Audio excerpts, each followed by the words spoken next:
Hey everyone, my name is Michael Mendis. I am the content director at Gospel in Gaming, and welcome to our new monthly video series.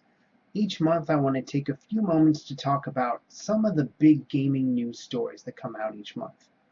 Today I'll start off with the Nintendo Switch.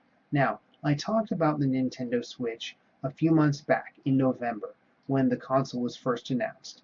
Just to recap, it's a hybrid console, one that you can play at home on the big screen, as well as on a little tablet that you can take with you on the go. And we learned that basic concept when the console was first introduced, but now, as we're getting close to the launch of the console in March, we're getting some more concrete details. First of all, we know the price. The price of the main console is going to be $299, $300. That, in and of itself, doesn't seem too outrageous of a price to me. It's not as powerful as an Xbox One or a PS4, but it is doing something unique in being able to take higher end games on the go. But the problem is that the additional controllers are pretty expensive. The Pro controller, for instance, which is roughly the same thing as an Xbox One or PlayStation 4 controller, costs $70, which is $10 more than the Xbox and PlayStation equivalent. And then the Joy-Con controllers, which is the official name for the detachable controllers that you can take with you as you're gaming on the go, those cost $80 for an additional pair. You get one pair of those out of the box, but any additional pairs are going to cost you $80, and that's pretty expensive. And it's a real bummer considering that in order to get the most out of the Nintendo Switch, you're probably going to have to buy extra controllers. Nintendo is really good at making local multiplayer games. Games where you're experiencing the game with someone else on the couch, whether you're playing competitively or cooperatively. You're going to want those extra controllers, and it's going to add a lot of price to the overall console. Second, Nintendo also announced their plans for online multiplayer. With the Switch, they're going to start charging a subscription fee for people that want to play online multiplayer. Now again, that by itself isn't outrageous. It's not crazy. Microsoft and Sony have actually been doing the same thing for years now. But Microsoft and Sony also add a little extra value to help sweeten the deal.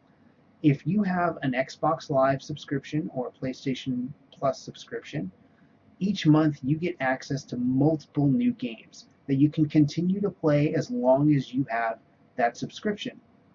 Nintendo, on the other hand, with their new subscription service, will only be offering one classic game per month. That's like a Super Nintendo game, something from the 90s.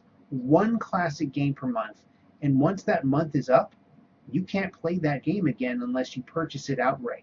It doesn't matter if you still have that subscription or not. So that's a lot less extra value for that service than what Microsoft and Sony are offering.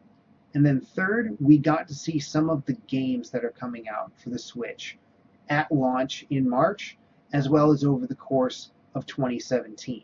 Now, the good news is that there are some really good games that they have coming up.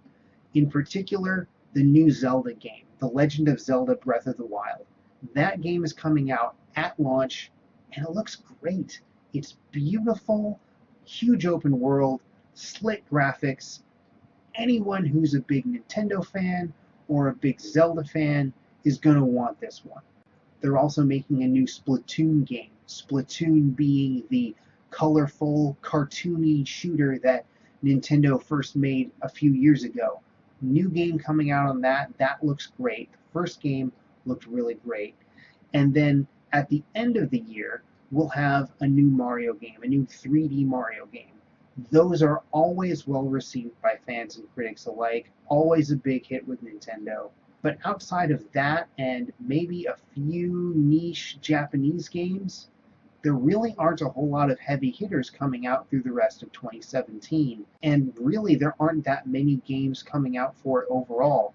In fact, it looks like there will actually be fewer games on the Switch between the launch in March and then the end of the year than there was for the Wii U in its first few months on the market, and that's really not a great start.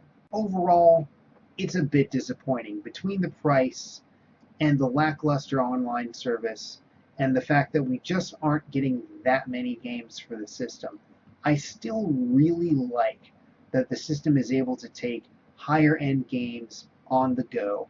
And I do like some of the games that they've announced, but Nintendo really has a long way to go because Microsoft and Sony are offering consoles that are not only more powerful, but also have a much more robust library of games and a much better online service to boot. The second topic for today is about Scalebound. Scalebound was a game that Microsoft announced at one of their big E3 press conferences a few years ago, and then just this month, Microsoft had to announce that the game had been canceled. Now, it's always a disappointment when games get canceled.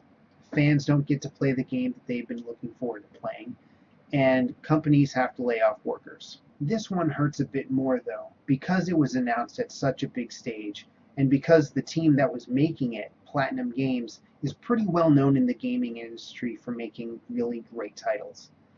Following the announcement, Phil Spencer, who is the head of Xbox, went to Twitter to talk to fans to apologize for the game having to be canceled and to say that in the future they'll try not to announce games quite as soon so as to avoid any sort of future disappointment in similar situations. As an Xbox fan myself, I was looking forward to the game. I'm a bit disappointed, although I do have to admit that whenever I saw the game being shown off at a big conference or anything like that, it did look a bit rough, like it wasn't really ready for prime time, so maybe it's not the biggest surprise that that game got canceled. Well, that about wraps it up for today. Thank you for watching, and I'll see you next month for more gaming news.